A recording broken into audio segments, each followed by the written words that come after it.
오늘 말씀은 시편 119편 105절로 112절의 말씀, 인생의 길을 인도하시는 하나님이란 말씀으로 함께 은혜받고자 합니다. 인생의 길, 수백, 수천 개의 길이 있을 것입니다. 그렇다고 우리가 그 수백, 수천 개의 길을 다 갈 수는 없죠. 그 많은 길 중에서 우리가 갈 수 있는 길은 오직 한 갈래 길, 한 길밖에 없는 것입니다. 그런데 내가 선택하고 걸어가고 있는 이 길이 정말 옳은 길인지 아니면 잘못된 길인지, 성공을 거둘 수 있는 길인지 실패할 수 있는 길인지 아는 자는 아무도 없습니다. 그럼에도 내가 선택한 길을 열심히 발걸음을 재촉하면서 걸어갈 수밖에 없는 것이 인간의 한계라는 것입니다. 내가 걸어가는 길, 끝이 보이지 아니하기에 때론 막막합니다. 답답합니다. 조급합니다.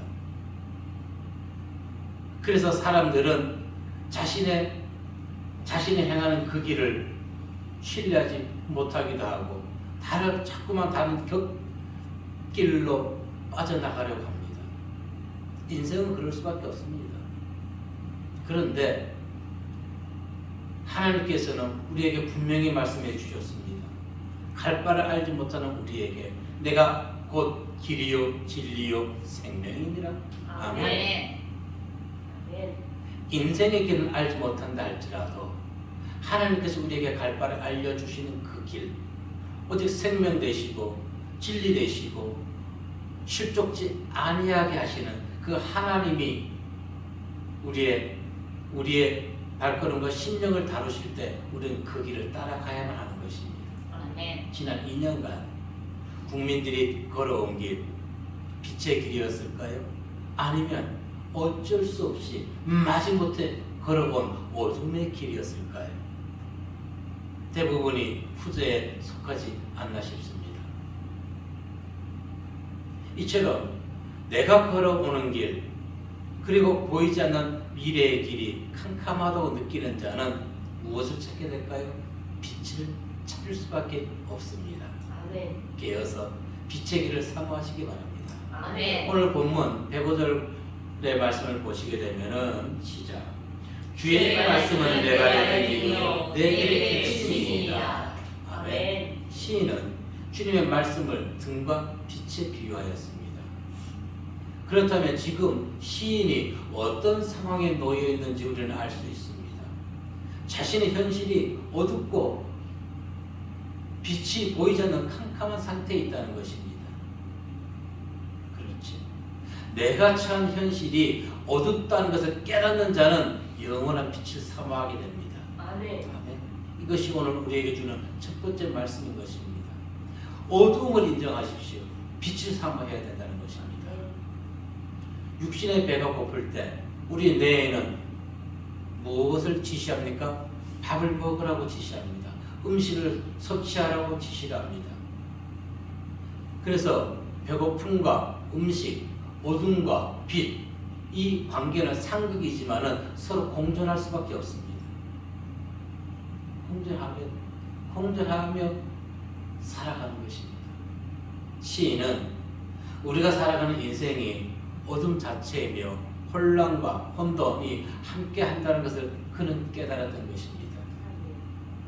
그런데 무엇 때문에 지금 시인이 등과 빛을 갈망하고 있는 것입니까? 고난 때문입니다. 107절 말씀에 보게 되니까 시작. 나의 고난은 매우 심하오니 여호와여 주의 말씀 들어 나를 살아나게 하소서. 아멘. 지금 시인은 에스겔 골짜기에 있는 마른 뼈들 같이 죽어 있다는 것을 고백하고 있는 것입니다. 이스라엘 백성들의 역사를 보게 되면은 하나님께서 그들이 우상 숭배하고 하나님을 멀리했을 때 외부의 세력을 통해서 그들에게 고난과 환난과 핍박을 가함으로 인해서 그들이 회개하고 돌이키는 역사를 반복했던 것을 우리는 알 수가 있는 것입니다. 그러면은 오늘 본문의 시인이 과거 이스라엘 백성들처럼 하나님을 멀리하고 법도와 규례를 지키지 아니하고 우상 숭배를 했던 것일까요? 아닙니다. 하나님을 떠났기 때문에 하나님이 그를 돌이키고 회개시키기 위해서 그에게 지금 고난을 주는 것이 아니라는 것입니다. 그는 누구보다도 더 하나님의 말씀을 사모하고 법도와 규례를 지켜왔고 지키기를 원하고 있는 자라는 것을 우리가 시편 119편 읽어보면은 알 수가 있는 것입니다. 특히 오늘 105절부터 마지막 말씀까지 쭉 보게 되면은 얼마나 시인은 하나님을 사모하는지 그 사모하는 열정을 우리는 느낄 수가 있습니다. 그런데 이 시인의 입장, 시인의 신앙을 나의 신앙으로 잠시라도 체험하기 위해서는 그냥 눈으로 읽어서는 안 되는 것입니다. 소리 내어서 읽어보면은 시인의 입장에서 지금 읽어보게 되면 그가 얼마나 답답하고 얼마나 답답한 그 상황 가운데서도 하나님의 말씀을 지키겠다는 것, 자기 생명보다 더 말씀을 사모하는 것을 보게 되는 것입니다. 고난은 외부적 여건으로 인해서 내 모든 환경이 어렵게 되는 것을 얘기하는 것입니다. 이사야 53장 7절 말씀에 보게 되니까 시작. 그가 곤욕을 당하여 괴로울 때에도 그의 입을 열지 아니하였으며 마치 도수장으로 끌려가는 어린 양과 털 깎는 자 앞에서 참전한 양같이 그의 입을 열지 아니하였도다. 아멘. 예수님의 얘기죠. 십자가 사건에서 이미 이사야 선지자를 통해서 예견해 주었습니다. 얼마나 십자가에 매달리는 것이 고난인데도 입을 열지 아니했다는 것입니다. 그리고 이와 같은 고난은 외부적인 고난을 얘기해 주고 있는 것이죠. 그런데 오늘 본문에서 의인이 왜 고난을 당하고 있는 것일까요? 왜? 욥의 아내는 하나님을 열심히 믿으면은 가정의 불화나 또는 재물에 손해가 없이 하나님이 복 주실 것을 그녀는 믿었습니다. 그런데 어떻게 됐습니까? 남편이 병들고 자녀 10명이 다 죽고, 그러니까 욥에게 이렇게 얘기하죠. 너가 믿는 하나님을 욕하고 떠나라고 저주를 합니다. 성경에는 욥과 그의 아내가 이혼했다는 얘기가 없습니다. 그러나 그 여인의 신앙을 보고 후일 갑절에 영광을 받았을 때 상황을 보게 되면은 그녀는 욥을 떠났던 것을, 즉 하나님을 떠났다는 것을 우리는 유추해석할 수가 있는 것입니다. 욥 2장 9절에 이렇게 얘기합니다. 그의 아내가 그에게 이르되 당신이 그래도 자기의 온전함을 굳게 지키느냐? 하나님을 욕하고 저주를 하는 것입니다. 왜 그랬을까요? 하나님 믿으면 고난이 없을 줄로 알았기 때문에 그렇습니다. 하나님 믿는데 고난이 없을까요? 아니요, 고난이 있어요. 그러면 누구든지 하나님 믿겠지요. 누구든지. 세상 사람들은 어떻습니까? 10년간이나 하나님을 떠나 있다가 또 믿는 자들의 표를 의식해서 10년 만에 그 교회를 출석합니다. 하나님을 그렇게 내가 필요할 때 나오고 내가 필요 없을 때 떠나고 그런 하나님으로 섬기는 자는 하나님의 벌을 받을 수밖에 없을 것입니다. 욥은 아내가 그렇게 하나님을 비방하여도 하나님을 떠나지 아니했습니다. 물론 한때 자기가 태어난 것을 저주하게 됐었지요. 하나님께 원망했었습니다. 그러나 그 모든 것을 회개하고 자기를 괴롭혔던 친구들을 용서하고 난 이후에 복을 받았던 것입니다.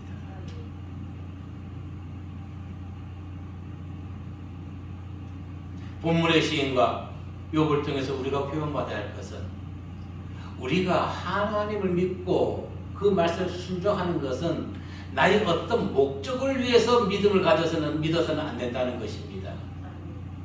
그런데 10년이나 떠나 있다가 이제 어떤 목적을 얻기 위해서 하나님께 나온다. 그와 같은 신앙이 누구의 신앙이라고요? 욥의 아내의 신앙이 되는 것입니다. 그와 같은 신앙. 조금 전에 얘기했듯이 욥의 아내는 하나님을 믿으면 형통하고 고난이 없을 것이라고 생각했습니다. 저 또한 마찬가지입니다. 이 무명의 목사 생활이 이렇게 오래 길게 갈 때는 저도 꿈에도 몰랐습니다. 아니 가르쳐 주지도 않았어요. 여러분 모든 걸 아시는 주님께서 너는 너의 길을 갈 때 20년 동안 너는 무명으로 지하에서 너는 있을 것이라 한다면은 그 응답을 받는다면은 이 길을 갈 수 있을까요? 아마 다 그만둘걸요? 다 그만둘 것입니다. 모르기 때문에 그 발걸음을 인도하시는 등과 빛을 따라 걸어갈 수밖에 없는 것입니다. 우리는 앞일을 모르기 때문에, 끝을 모르기 때문에. 하나님의 말씀을 믿고 규례를 따르고 하나님을 믿는 신앙은 인격적 신앙이 되어야 되는 것입니다. 아멘. 인격적 신앙이란 무엇일까요? 하나님을 첫째 신뢰하고 믿고 사랑해야 되는 것입니다. 이것이 인격적 신앙이라는 것입니다. 믿는 것이 중요합니다. 그래야 그분을 신뢰할 수가 있습니다. 신뢰해야 하나님을 사랑할 수가 있는 것입니다. 우리 교회 실천신앙의 주제가 무엇입니까? 용서해야지만이 마음에서 사랑, 평안함을 가질 수 있고 평안해야지만이 사랑을 할 수가 있는 것입니다. 원수도. 믿음이 없는데 신뢰 갑니까? 신뢰가 없는데 그걸 사랑할 수 있습니까? 인격적 관계를 회복하시기를 바라겠습니다. 아멘. 인생에는 많은 어둠이 도처에 도사리고 있습니다. 아픔과 좌절, 근심 걱정, 배반과 배교, 생각지도 못한 일들, 불행한 일들이 닥칠 때 그 모든 여건들은 우리를 하나님으로부터 멀어질 수 있게 하는 요소가 될 수 있는 것입니다. 그렇다 할지라도 내가 원하지 않는 일들이 나에게 일어난다 할지라도 우리는 하나님을 떠나서는 안 되는 것입니다. 아멘. 더욱더 하나님을 의지해야 되는 것입니다. 아멘. 인생에서 어두움을 깨닫는 것이 그때서 비로소 이제 신앙의 여정의 길을 걸어가는 것입니다. 아멘. 아, 하나님 믿는다고 모든 일이 형통하게 되지 않는구나. 하나님을 믿어도 힘들고 어려운 일이 있다 할지라도 나는 이 길을 걸어가리. 아멘. 그 심령에 평안과 감사와 행복이 있을 줄 믿습니다. 아멘. 신앙의 여정. 세상 사람과 땅의 것에 집착하지 아니하고 오직 하나님을 찾게 되는 것입니다. 아멘. 신앙의 여정. 그런데 신앙의 여정의 길을 걸어가면서도 세상 것을 바라보는 자들이 있어요. 결국은 하나님을 떠나게 되는 것입니다. 반드시 기억해야 합니다. 말씀은 어떤 위기에서도 우리에게 소망을 갖게 한다는 것. 아멘. 말씀은 참된 힘의 능력을 공급해 준다는 것을 믿으시길 바랍니다. 아멘. 그러므로 고난과 역경 가운데 있다 할지라도 감사와 찬양을 쉬지 마시길 바랍니다. 아멘. 8절의 말씀 읽어보겠습니다. 시작. 여호와여 구하오니 내 입이 드리는 자원제물을 받으시고 주의 공의를 내게 가르치소서. 아멘. 기존 성경은 낙헌 제물이라고 낙헌제라고 했지. 낙헌제.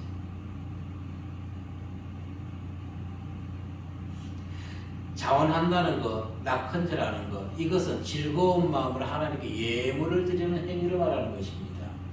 민수기 15장 3절에 보면 시작. 여호와께서 화두나 번제나 소원을 받는 제사나 낙헌제나 정한 절기에 소나 양을 여호와께 향기롭게 드릴때. 아멘. 아멘.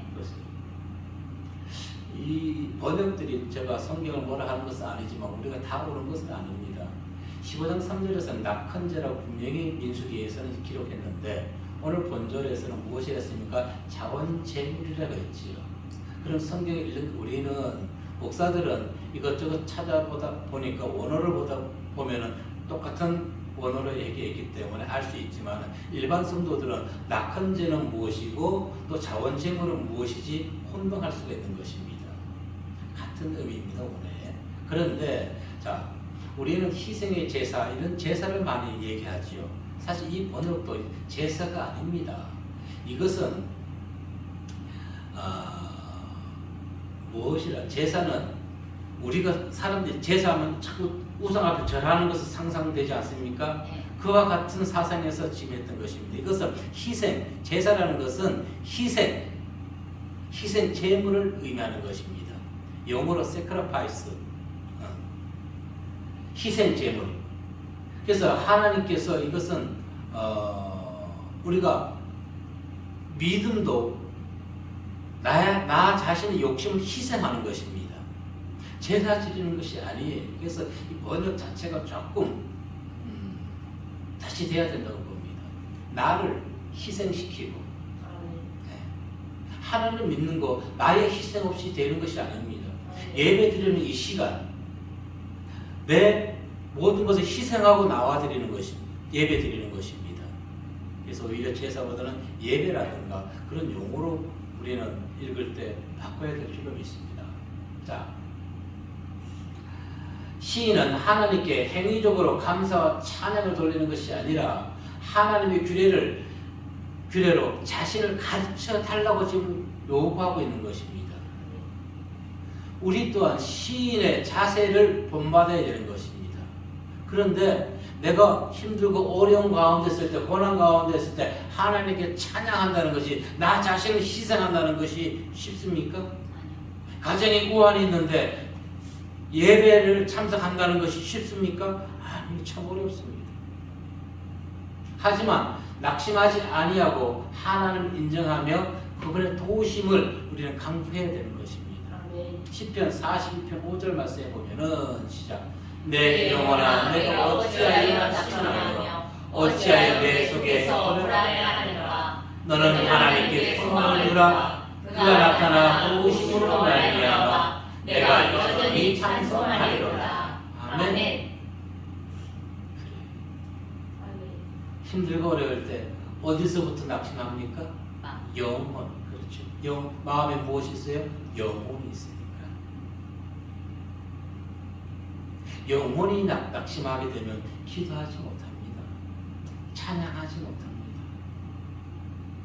그래서 우리가 어떤 가운데서도 하나님께 절대적으로 의지하고 하나님의 말씀을 생명의 빛으로 여겨야만 가능한 것입니다. 아멘. 우리는 자신의 처한 어두움 여기에 함몰되지 아니하기 위해서는 함몰되지 않기 위해서는 오직 하나님의 말씀을 정말로 생명처럼 여기시는 성도님들 되시길 바라겠습니다. 아멘. 제가 한동안 기도를 할 때 그냥 묵상 기도만 했어요. 부르짖는 기도 안 했어요. 그래서 저는 자만했어요. 어떻게? 성대가 아직도 건강할 줄 알았어요. 오랜만에 부르짖는 기도를 하니까 성대가 떨려요. 성대가 찢어요. 성대가 아파요. 허리에서부터 담이 올라와요. 등판으로. 그래서 부르짖으려도 이것이 사슴골 가슴 뒤쪽으로 올라오니까 더 이상 소리를 못 내요. 왜 그래요? 안 했기 때문에. 오래도록 참았기 때문에. 그래서 자만했어요. 언제든지 부르짖는 기도하면은 옛날처럼 깔끔하게 매끄럽게 전혀 나의 이 내부는 손상 없이 나오겠지. 아니에요. 그래서 아니구나. 게을렀습니다. 빛 가운데 살아가는 인생 되기를 원하십니까? 그러면 하나님께 마음을 기울이시기를 바랍니다. 아멘. 시편 112편에서 얘기하고 있죠. 그는 이렇게 얘기했습니다. 내가 주의 율례들을 영원히 행하려고 내 마음을 기울였나이다. 기울인다는 것은 예레미야 7장 24절과 26절의 말씀처럼 순종하여 듣겠다는 것입니다. 누군가 얘기하는데 그 사람의 얘기를 듣기 위해서는 어떻게 해요? 들어야죠. 귀 담아서. 우리는 알고 있죠. 저 사람이 내 얘기 또 귀로도 안 듣구나. 아이고 또 무시하는구나. 그런 인간이 되어서는 안 되는 것입니다. 자, 7장 24절 26절 말씀 보면 시작. 그들이 순종하지 아니하며 귀를 기울이지도 아니하고 자신들의 악한 마음에 꾀와 완악한 대로 행하여 그 등을 내게로 돌리고 그 얼굴을 향하지 아니하였으며. 아멘. 너희가 나에게 순종하지 아니하며 귀를 기울이지 아니하고 목을 굽게 하여 너희 조상들보다 악을 더 행하였느니라. 아멘. 네. 보십시오. 오늘날 세상이 왜 이렇게 예전보다 더 악합니까? 하나님께 귀를 돌리지 아니하고 하나님께 마음을 기울이지 아니하고 하나님께 등 돌아서 있기 때문에 그런 것입니다. 아멘. 얼마나 악한 일들이 많아요. 세상 바깥에 못 돌아다니겠죠? 코로나19 창궐하죠? 죄송해요. 좀 막말 좀 할게요. 이놈 만나야 될지 누굴 만나야 될지 몰라요. 저놈이 어떤 놈인지 몰라요. 세상이 왜 이렇게 악하게 변했나요? 예전에는 남녀간에 헤어져도 감성 있게, 요즘 갬성이라 그러지요. 감성 있게 헤어졌어요. 서로의 미래를 축복하면서 행복하게 해달라고. 그 감성들이 없단 말입니다. 나보다 더 좋은 남자 만나, 나보다 더 좋은 여자 만나, 서로 축복해주는 그런 이별을 했는데 요즘 그런 이별이 없단 말입니다.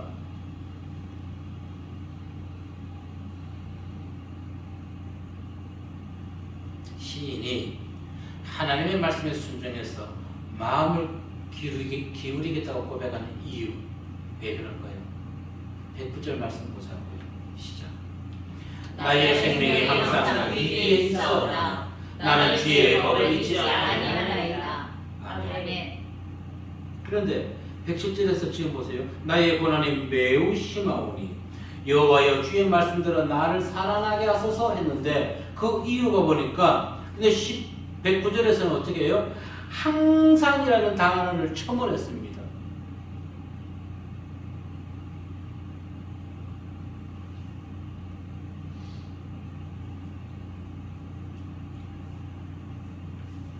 나의 생명이 항상 위기에 있어오나 나는 주의 법을 잊지 아니하나이다. 위기. 그런데 위기라는 것은 원어로 카프인 것입니다. 카프는 사람의 손바닥을 의미하는 것입니다. 손바닥. 무엇을 의미해요? 권세나 지배를 의미하지요. 네. 즉 시인은 다른 사람에 의해서 지금 지배를 받고 있다는 것입니다. 악인들이 그를 지배하고 있는 것이 항상.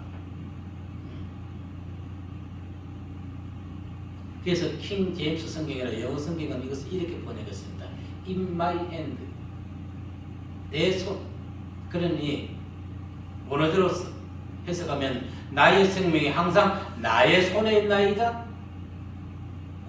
나의 생명이 나의 손에 있나이다. 하나님 의지 아니하고 교만한 것처럼 들리지요. 그러나 그 뜻이 아니라는 것입니다. 시인은 자신의 생명이 자신의 손에 있다고 표현하는 것은 교만해서 얘기하는 것이 아니라 지금 그가 110절에 보면 알 수가 있죠. 다시 읽어보니까 악인들이 나를 해하려고 올무를 놓았사오나 나는 주의 법도들에서 떠나지 아니하였나이다. 지금 악인들이 이 시인을 공격하고 있으니까 이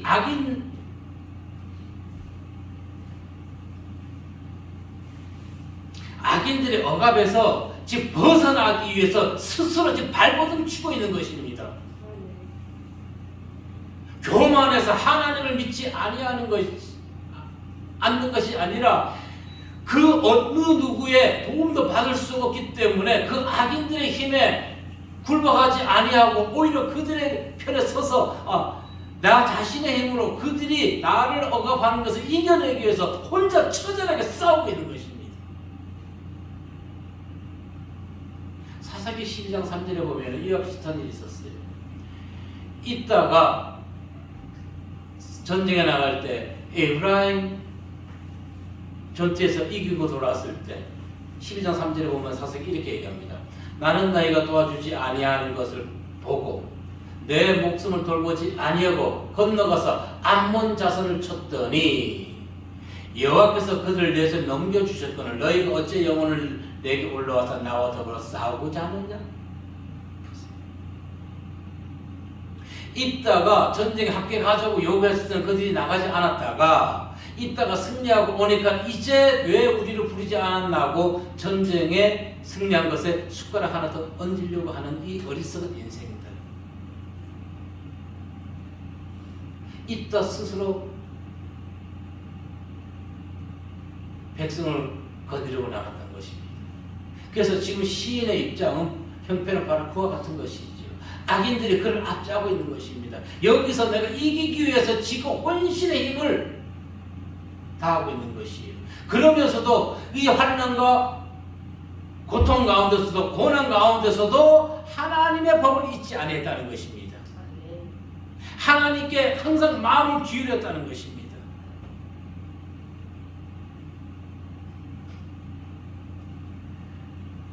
극심한 고난 가운데서도 그는 하나님을 떠나지 않았던 것입니다. 근데 우리는 어떻나요? 조그만 사업이 힘들고 어려워도 하나님을 떠나지. 주의 법을 잊어버립니다.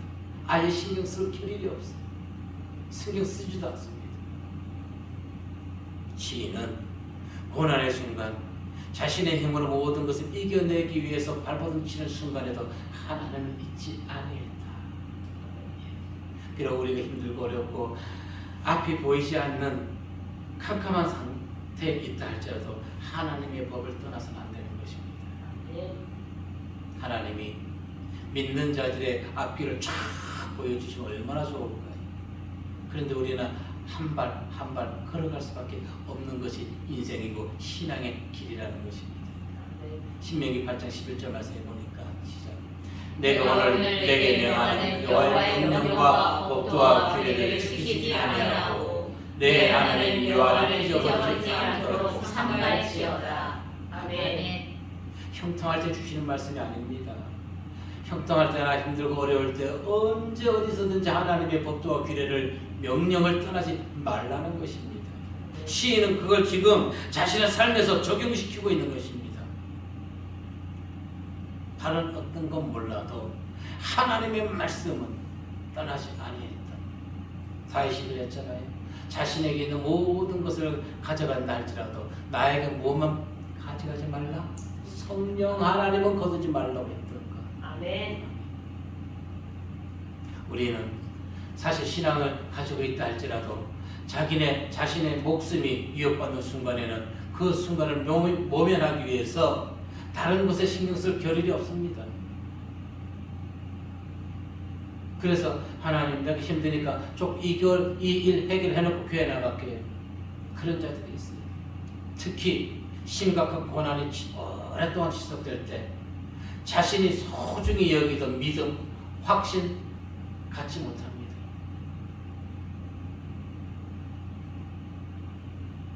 일제치하에서 목사들에게 신사참배를 강요했지. 거의 99% 목사들이 신사참배 무릎을 꿇었습니다. 그러나 꿇지 않은 목사님, 우리는 대표적 인물 알고 있지요? 누구인가요? 주기철 목사님. 네. 그분은 신사참배하지 않았습니다. 결국 그들의 고문에 의해서 옥에 투옥됐다가 추소된 이후에 얼마 안에 다 돌아가셨죠. 그와 같은 신앙, 바로 시인과 같은 신앙이라는 것이죠. 그 어떤 곳에도 하나님의 말씀과 법들을 떠나지 아니하고 권력 앞에 신앙을 내팽개치는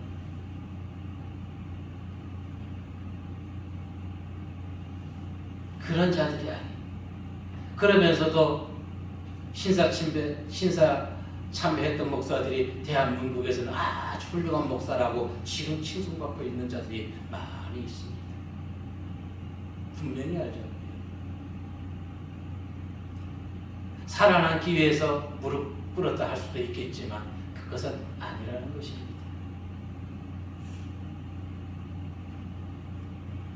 시인은 분명히 얘기했습니다. 여호와의 주의 증거로 내가 영원히 이 기업을 삼았다고 그런 얘기하고 있는 것입니다. 110절 말씀에 보니까 이렇게 얘기합니다. 악인들이 나를 해하려고 올무를 놓았사오나 나는 주의 법도들에 떠나지 아니하였나이다.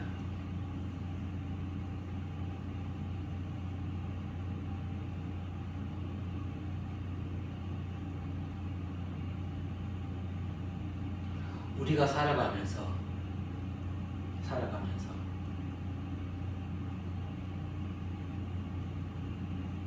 내가 원하는 대로 된다면 하나님 믿을 사람 아무도 없습니다.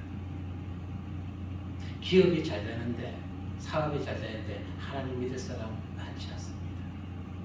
힘들고 어렵더라도 우리는 하나님의 말씀을 기업으로 삼아야 되는 것입니다. 111절에서 이렇게 얘기했죠. 주의 증거들로 내가 영원히 나의 기업을 삼았사오니 이는 내 마음의 즐거움이 됨이니이다. 무엇으로 기업 삼았다고요? 주의 증거들로 얘기했어요. 기업은 무엇을 얘기합니까? 유산을 얘기하는 것입니다. 유산. 이것은 하나님께서 이스라엘 백성들이 가나안 땅에 들어갔을 때 각 지파마다 분배해 준 땅을 얘기합니다. 민수기 26장 51절 53절 말씀에 보니까 시작. 이스라엘 자손의 계수된 자가 10만 1730명이었더라. 여호와께서 모세에게 말씀하여 이르시되 이 명수대로 땅을 나눠주어 기업을 상대하라. 아멘.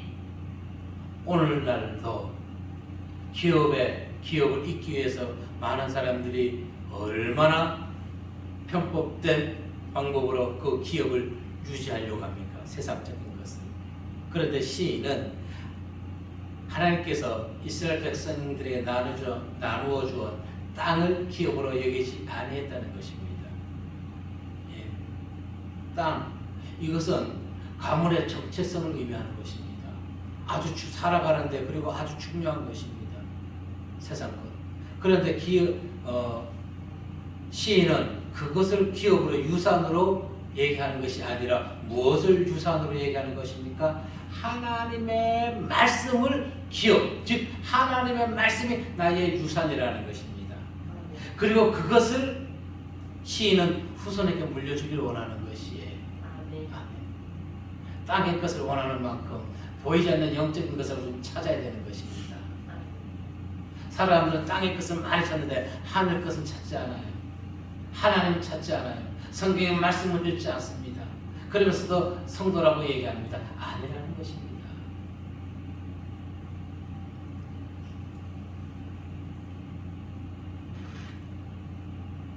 시인은 육신의 생명까지도 희생하는 한이 있더라도 하나님의 말씀을 더욱더 자신의 생명보다 더 귀하게 얘기했던 것입니다. 환경에 상황에 매몰되지 않는 신앙인이 참된 신앙인 것입니다. 그런데 보세요. 악인들이 자신을 해하려고 하는데도 그는 어떻게 했다고요? 즐거워했다고 얘기하지 않습니까? 즐거워했다고 얘기하는 것입니다. 이 즐거움은 무엇입니까? 땅에 속한 즐거움이 아닌 것입니다. 하늘에 속한 즐거움. 하나님 나와 함께하기 때문에 하나님의 위로함을 받는 즐거움이 되어야 되는 것입니다. 111절에서도 다시 읽어보면은 주의 증거들로 내가 영원히 나의 기업을 삼았사오니 이는 내 마음의 즐거움이 되리이다. 그가 지금 즐거워할 입장이었냐고요. 110절에 어떤 일이 있었습니까? 악인들이 자신을 해하려고 하는데 올무를 놓았는데도 그 마음은 즐거웠다는 것입니다. 누구로 인해서? 하나님으로 인해서. 세상을 바라보지 않고 세상을 바라보면 낙심 근심하지 아니하고 하나님 바라보면서 환경을 초월하는 즐거움을 가졌다는 것입니다. 신명기 6장 2절의 말씀 보면은 시작.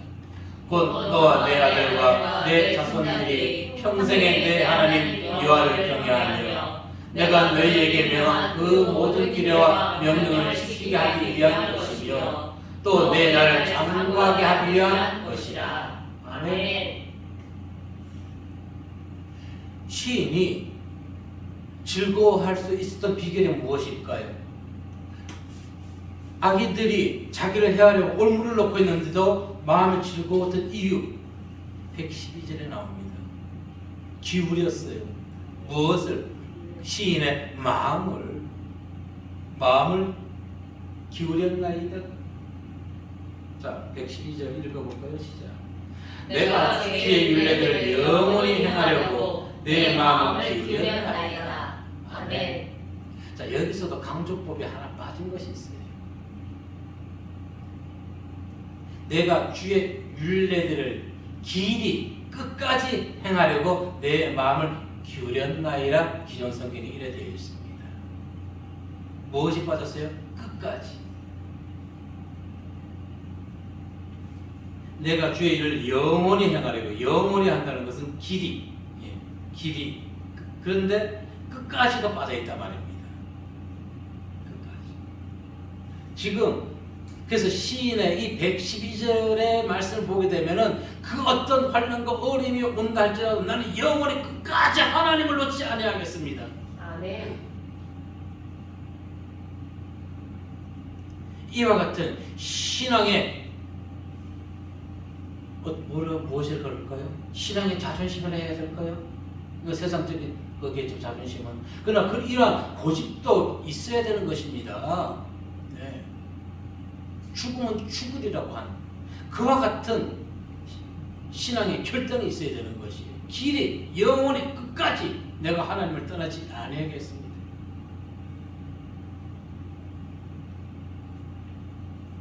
이와 같은 신앙을 소유한 자에게 말씀은 고난을 극복하는 힘이 되어주는 것입니다. 아멘. 그래서 우리가 힘들고 어려울 때 자꾸 말씀 보세요, 말씀 보세요.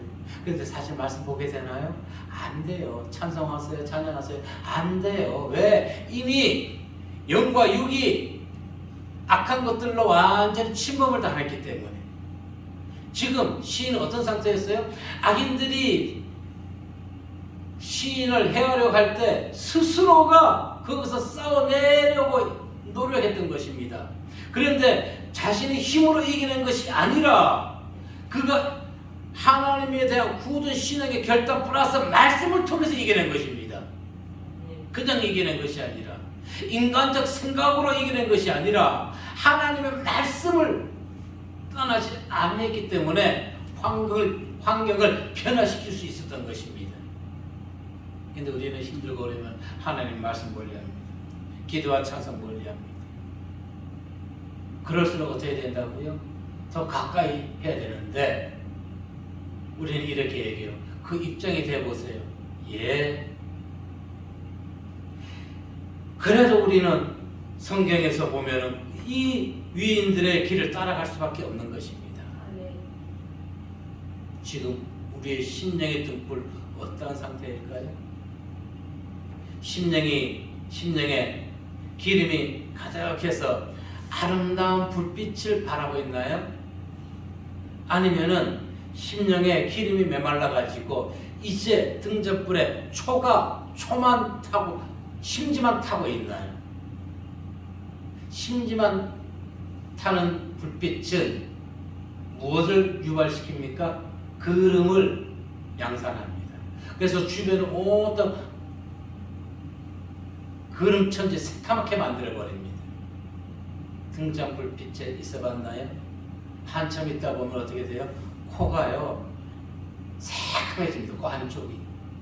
그리고 예를 들면 여기다 까매져요. 무엇이 없으면 기름이 없습니다. 기름이 없습니다. 오늘날 대한민국의 성도들이 지금 무엇으로 불빛을 밝히고 있나요? 기름 없이 심지에 있는 기름으로만 불빛을 밝히고 있는 거예요. 그러니까 세상이 다 어두워지는 것이 이래서는 안 됩니다. 네.